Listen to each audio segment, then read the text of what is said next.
Welcome to the Learning Can't Wait podcast, a Full Mind production. At Full Mind, our vision is to ensure every child has access to an exceptional education. Each episode, we will be joined by pathfinders within and around the education space who are bringing about transformational change on behalf of deserving students. I am your host, Hayley Spira-Bauer. Welcome back, everybody, to the Learning Can't Wait podcast. We have an incredible educator here with us today. We have Mary Jo Fairhead, the founder of Onward Learning. Mary Jo, welcome. Thank you. I'm happy to be here. I'm so excited for you to be here. It is truly exciting for me when I get to meet folks who are doing work that thinks about how we teach and learn differently than the way that we conventionally do so here in the United States. So eager to dive in with you and have you start off by telling us, how did you come to be the personal and professional version of yourself, Mary Jo? It's been a journey, to say the least. My journey, I guess, started as a student in a really small country school, they call them here in South Dakota, in interior South Dakota. I went to a school, I think there were 56 kids, kindergarten through 8th grade. Graduated with 4 in my 8th grade class, and just had, grew up with a really tight-knit little school community. And I assumed that's how everybody grew up until I went to college and I was going to be a teacher. And I volunteered at the local high school to tutor. And what I found there was not what I experienced. It was a very large high school, and of course, those that I was tutoring were students that had fallen behind or they were really struggling, and that was kind of my first glimpse into kids falling through the cracks, from the teacher side of things. Um, so I think it was about 19 years old when I had that experience. And I remember even going home then and thinking, man, there's just a lot of kids falling through the cracks here. And I think I need to start a school. And of course, at 19 years old, I didn't know what that would look like. And that seemed crazy. But it had entered my mind at that moment. And then fast forward a few years, I graduated college and started my first job as a high school social studies teacher.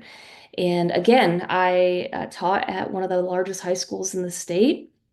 And I had, I think, 7 periods of up to 30 kids in each period. And I loved my job. I had great support.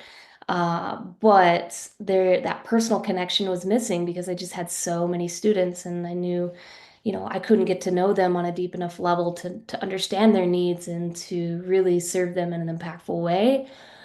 With that many kids, it was really hard. So I was there for about 3 years, and then I got married and I moved home, and so I grew up on the Pine Ridge Reservation, and I'm a member of the Oglala Sioux tribe, and that's where I moved back to teach. And the school that I left, I went to high school at the school I went to teach at, is not the school I returned to. And there was just so much more emphasis on testing and compliance over connection, and just a lot of things that were just weighing on me. So I ended up quitting, and I took 2 years off. And I then got a phone call from a former colleague who was the principal at a school that I had also taught at on the reservation when I moved back. And she said she was resigning and she was retiring, and she asked if I would apply to be the principal of the school. And so I went from not teaching at all for 2 years. I did teach at the local tribal college part-time, but I wasn't the public school system, to applying to be a principal, and I ended up getting the job. And so I dove back in head first, both feet, and I was really excited though. As a principal, I felt like, you know what, I'm going to be able to, serve my teachers in a way that makes them feel fulfilled at their job. I'm going to be able to make this a place that kids want to be, and I'm going to be able to make decisions that need to be made to make that happen. And for the most part, I had pretty good support.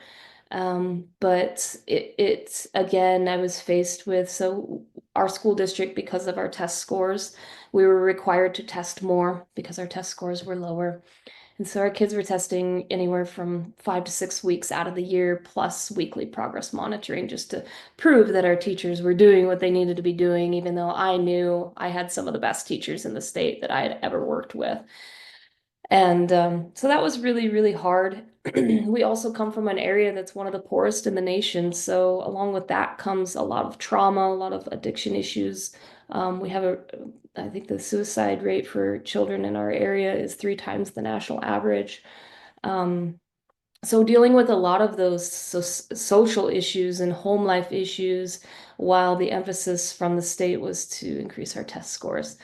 And so, again, I felt like I was being sort of torn apart because I knew what was best for my kids and my teachers. But on the other hand, I had these, my bosses essentially telling me I had to do things that didn't seem right. So, or at least just focus my energy on things that I didn't feel was real impactful for my kids. So, anyways, I was there for 2 years, and my last year there was when COVID hit. So, I was a principal during the pandemic in a very isolated area.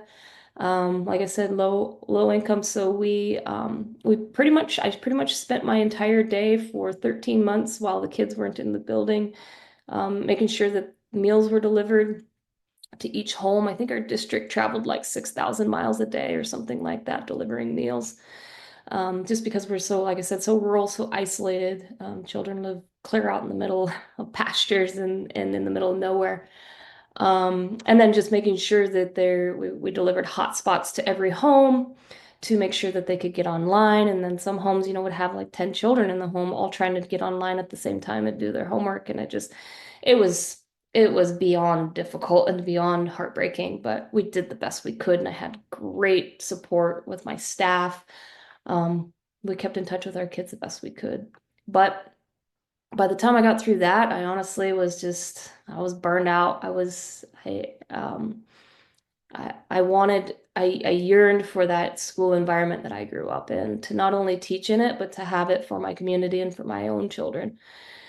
So I was talking to a guy at the time. We weren't friends. I just met him. David Richards had started some charter schools in California, and he'd been pretty successful at that. And so I met him through a friend of a friend, and I just wanted to pick his brain. And he just out of the blue, he asked me, he said, if you could do anything, if money wasn't an issue, if you could do anything, what would you do? And I said, well, I'd quit my job and I'd start a school. And I laughed. I was like, but that's crazy. I can't do that. And he said, wait, is it crazy? I feel like you could do that. I was like, So long story short, about a month later, I put in my resignation and started working on Onward Learning with David's help. And I guess the rest is history. I got a team together of teachers that had worked for me, and some parents in the community, a grandmother, my best friend who runs a Montessori program on the reservation. And we started working away at the mission, the vision, the values, what we wanted Onward to look like, and then we opened, I think it was about 9 months later, with our summer program. And that's, I guess, the story of how I am where I am in a nutshell. That is incredibly powerful, Mary Jo. What I appreciate about people like you is how you really are relentless in achieving what you know is right for kids. And so I'm really eager to continue to dive in and have you tell your story and amplify that story, because it is unequivocal how deeply passionate you are about this work. So on your website, you have a section that says, what's the difference between mainstream education and onward learning? Can you tell us in your own words, what is onward learning doing and how is it doing it? So academically, it's very personalized. We teach all the core subjects, but it varies child to child. We have neurodivergent learners, ADHD, autism, dyslexia. We have general education students, and anywhere in between and beyond. And so a big part of what I wanted to do is to personalize their learning based upon their strengths and their interests, but also to allow children to go at a pace that suits them developmentally and emotionally and mentally. And that has reduced the anxiety and depression in some of our students that have come to us tremendously. Um, the other, I guess, some of the other differences, a big thing that I found when I was teaching in a principal in the mainstream system is that there was a huge emphasis on fear-based tactics. So we're going to, if you don't do this, this will happen. And I just found that to be very detrimental to the mental health of not only my kids but my teachers. Like that's a lot of pressure when you go into teaching. Most of the time you're a very empathetic and caring person, and when you're forced to, bribe children to be good or to do good on tests or all of those things, like that doesn't feel good and it's not good for anybody. So we flipped the script, and instead of fear-based environment, we call it a love-based environment. And that came from Philip Moore, who was the director of a school in Michigan, Upland Hills. And he's been a very amazing mentor too. And Upland Hills is a really cool school. But so love-based versus fear-based. We don't do any standardized testing at all. Our class sizes are 12 to 1 at the most. So we know where our kids are and what they need. We don't need a test to show us that.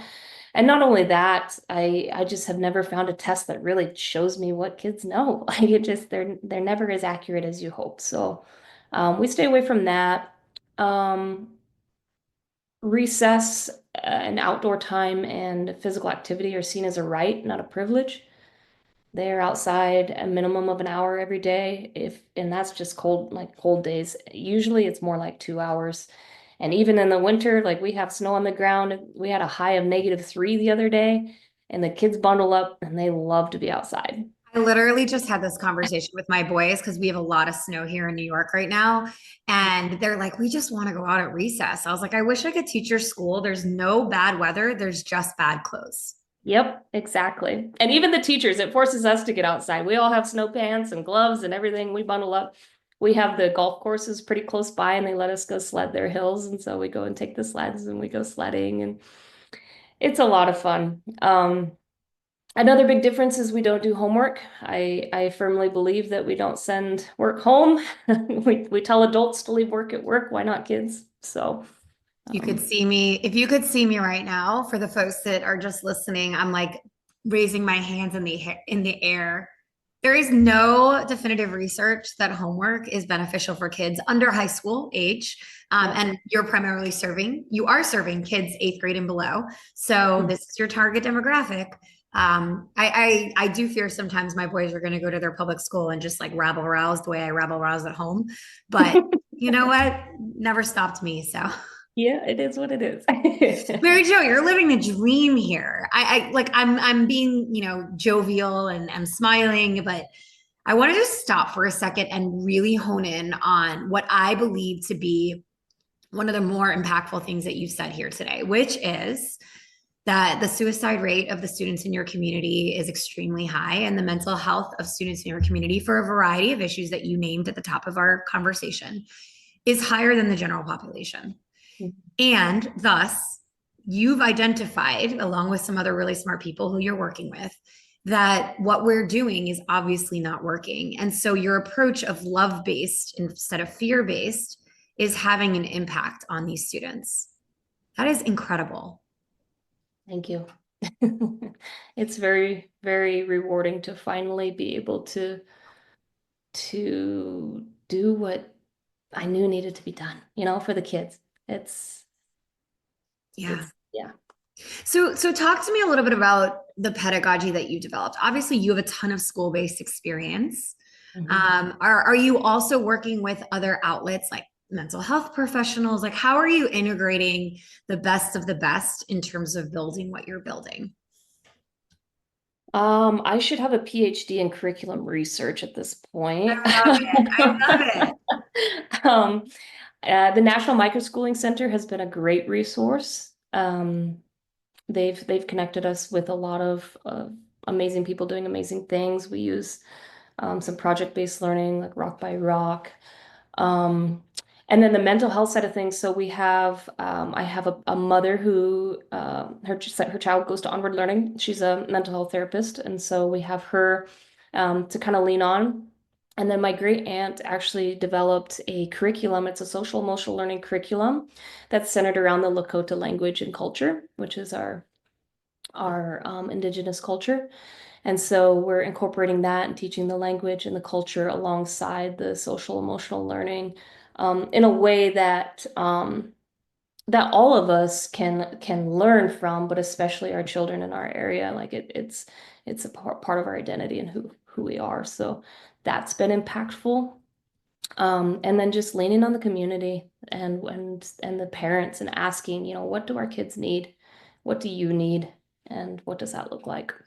You've masterfully highlighted a large part of what culturally competent education looks like, which is leaning on the community and the families and the people instead of just on what pedagogy tells us from a textbook, right?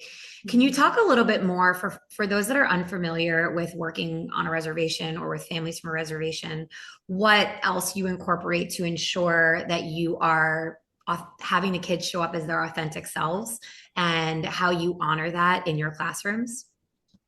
Well, your classrooms being the term, like in your community, in your space, in your schooling. Mm-hmm. Um, we have a real strong emphasis at our school on the creative side of the brain, for one, and just allowing creativity to flourish. I've seen time and time again the most creative children, whether it's music or art or acting or all of the above, those creative instincts and those creative talents being crushed. And so allowing space for children to just be kids, for one, but to be able to tap into that side of themselves has been pretty impactful. Um, and then just culturally, we're a pretty small community, and my whole goal with Onward was to create more of a family environment than a school environment. And so when the children come in, they know that they're loved, and they know that they don't have just their family at home, but they have this whole extended family as well of other kids and other parents and other community members and their teachers and just everybody as a whole. And that's true for us as adults too. Like I wanted my own community, to be honest. I wanted people to lean on, because as a leader, a lot of times you're not looked at as somebody that needs that connection. You're looked at as somebody that needs to just lead, like so I have personally been able to gain a lot from those connections and that those relationships too. That's really beautiful. I have hosted a mini series on rural education here on the podcast. And as someone who grew up in suburbia and went to college and worked only in an urban setting and only have ever worked in urban schools, I was woefully ignorant of the beauty and resourcefulness that comes from rural America. And I feel so honored to be able to work in so many rural school districts as part of my job with Full Mind, but also to just be a learner in this space because of just the absolute collaboration that happens in a way that I don't believe happens in other types of communities. And it sounds like you're calling that out both as a personal benefit, but as a community benefit at your school. And I'm like kind of co-signing on my learning, not my experience, about rural schools in America and the resourcefulness that comes of necessity. Mm-hmm. Yeah. So, Mary Jo, a large part of education is to talk about how do you know that this is working? How do you know this is impactful? And you mentioned yourself that you're not using standardized tests as a benchmark to demonstrate impact. How do you personally convey the effectiveness of this model when you're talking to other people or even talking to families that are interested in joining the community?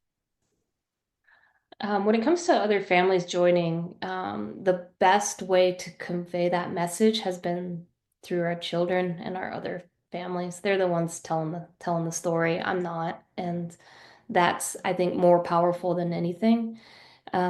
Same goes for when I'm talking to people asking, how impactful is this? I have a letter that one of my parents wrote last year after her children had been with us maybe a couple of weeks, and it's just a really powerful testament to what we're doing. Um, And that's, socially and emotionally and academically. But academically, the way I convey it is, we have students that are, in eighth grade doing high school math, but we also have students in eighth grade that are doing sixth grade math, and that's totally fine because they are getting those foundational skills that they may have missed for whatever reason. They missed them, and you cannot move, you're not going to excel in high school math if you don't have the basics. So, um, keeping track of kind of where our kids are and what the possibilities are if you just let them go, and let them fly and get out of their way. I had one student just the other day. He's a grade level ahead in reading and math, and he finished his reading book already this year. So we're going to move on to the next grade level. So while I don't have specific test scores to prove that, I do have evidence of it.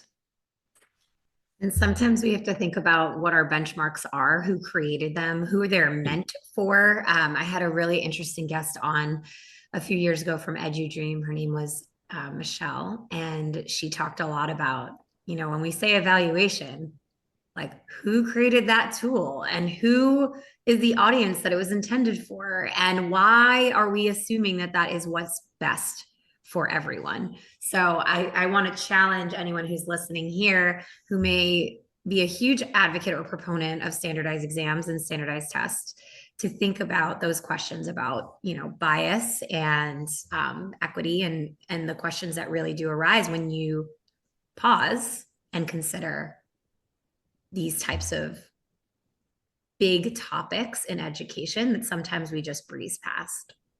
Yeah, I had somebody ask me one time as just an example. They said it's crazy that we're so concerned about what level they're reading at. Has anybody ever asked you, do you read at a 36-year-old reading level? I was like, Yeah. oh, that's a good way to put it. Yeah. And in my own life, like I'm a book nerd. I'm an avid studious person in school. I excelled at being in class, and I'm married to someone who's an artist, and the way that I considered success for most of my life doesn't fit to how he considers success, nor did he succeed in the things I succeed in. And I consider him absolutely brilliant. And so I do think, again, we have to challenge sometimes our assumptions about the world and about how we operate in order to make it better. And the status quo isn't better for everyone. So, And I think it goes back to that fear-based mindset too. A lot of times we're so scared that our children are going to be behind that we fail to recognize the genius within them. yeah. Yes. Yeah, I'll tell one more anecdote just because I think it's so relevant. I don't believe in homework. I told you that. I'm so supportive of you not assigning homework. My son, we missed a few days of school, and my son got a bunch of homework to complete. And my husband looked at me, he's like, but he wants to cook dinner. Like, I'd rather him learn how to make risotto than do that worksheet. And I was like, me too. Cool. We just won't hand it in until we have some more time, because I'd rather him learn how to make risotto also. That's a really fun thing to cook. There's all sorts of lessons in that, in math and science. And oh yeah, we do a lot of baking and cooking at our school for that reason. I love it. Reading, they read the recipe, Of course, yes. Mary Jo, I really am so appreciative of the mindset that you hold and that you're conveying here. I'm curious for our final question, what advice you would give a teacher starting their career today? Maybe perhaps they are teaching in a traditional brick and mortar school, what you might tell them. I heard a quote last summer. And I guess my advice would be to just be courageous. You're going to be faced with negativity and skepticism if you're doing things that are maybe out of the norm, but you feel is right for children. And the quote was, "Your courage is lowering the cost of courage for everyone else." And I think that's what we're doing. Be courageous. I love that. Mary Jo, you have been such a breath of fresh air. Thank you so much for joining us on the podcast today. Thank you for having me. This is fun. And thank you to everybody who tuned in. Thanks for listening to the Learning Can't Wait podcast. If you like what you heard, please rate, review, and share this episode. Be the first to know when we have a new episode by subscribing wherever you listen to podcasts. If you'd like to be a guest on the show or have a suggestion for an episode, email us at podcast@fullmindlearning.com.